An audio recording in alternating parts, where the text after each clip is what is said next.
Ang aking stock ng lettuce, ito yung red crystal. Ayan, malaki na rin. Ayan.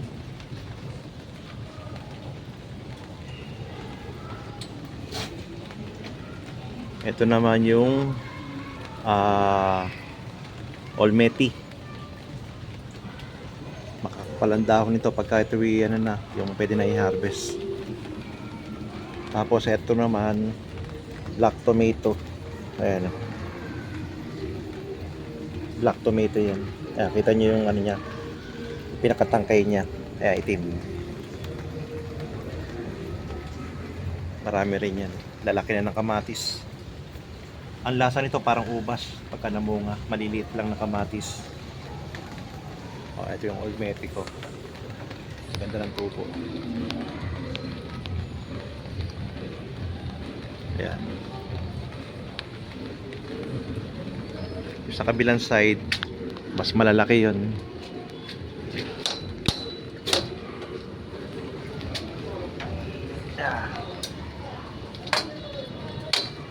Bali ano to, outdoor hydroponics.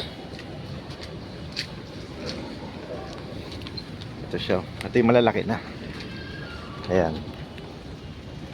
May red crystal. Olmeti. Bali ito naman nasa styrofoams. Crusty box ang gamit. Ayan.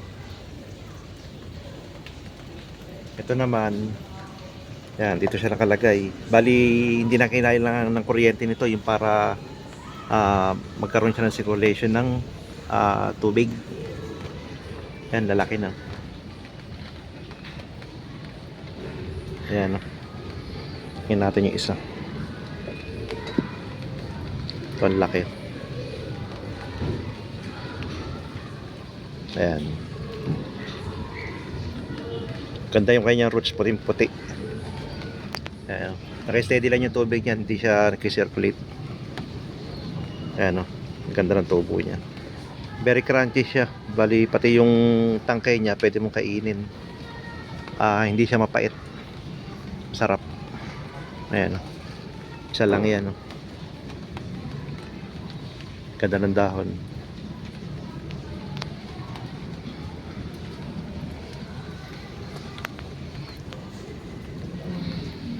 Ang ganda oh. Dami.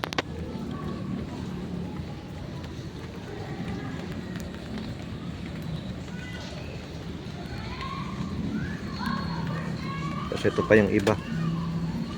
Yung mga pangkain lang. Ayan oh. Ayan siya.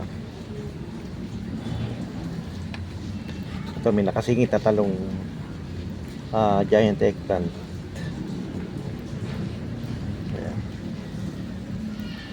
Ang daming dahon, no? Masyado siyang crunchy, nababali nga, oh. Ayan. Ito yung mga pangkain-kain lang. Yung sa kabilang side na to ang special. Ayan, kaganda. Ayan. Ayun, lalaki ng dahon, no? Tataba. Masagay mo na ng konti ito, nagkakrack na. Tsaka hindi siya napepeste, hindi siya inuud. Maganda yung pagkakasetup ko. Yan.